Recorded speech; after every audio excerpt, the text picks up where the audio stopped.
Hello, Millings TV fan. This is Milling. You are tuned into Millings TV. Kamusta po sila? Tayo po ay nakalabas today at yan po ang ating i-share sa inyo for today at tayo po ay nakapamili. Ayan po ang ating items.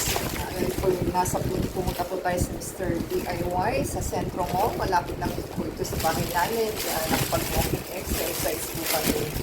At ating pong check ang ating pinamili. So, nakabili po tayo ng isang araw ng ganito dahil para sa akin yun. So, ito po is para sa ating kasama para maging organized po ang ating mga gamit. At tayo po ay ayan po ang ating pinamili. So, ito po is the same lang din ang price kasi same lang din yung last time. Kaya lang doon po yun sa Walter Mart. Dito po ay sa Centro Mall. So, 2 pieces po ito. 119. So, sa kanila meron pa ng white. Kaya lang yung malaki ang white. Mas malaki po. Parang 145. So, dapat pala meron doon. So, ito po yung cover niya. Ayan, ang kanilang cover. So, dalawa po ito. At tayo po yung nakabili ng Super Volcasil. Ang presyo ng Volcasil is 78 pesos sa ganitong kaliit po.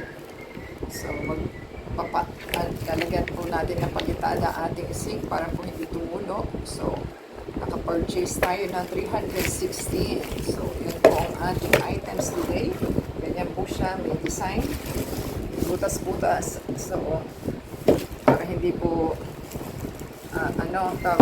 pwede rin ito sa kitchen. Depende po sa inyong pagkagamitan nyo. So, akin is para sa mga underwear, socks, mga panyo, para po hindi nagkakalat.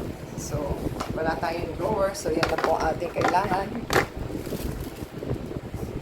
Nagustuhan po nilang ating pinagmili sa ating store ng DIY sa Centro Mall. Yan. Hindi na po tayo nakapag-video. So, yan lang po ang ating binili sa kanila. At maganda naman po siya kasi second order, purchase ko na po ito. So, basta thumbs up po, comment down below. At the same time, sa Facebook, Twitter, TikTok, and Instagram, support din po to play the ads and video. And comment down below po. At shout out natin yung mga names and channels sa ating next video.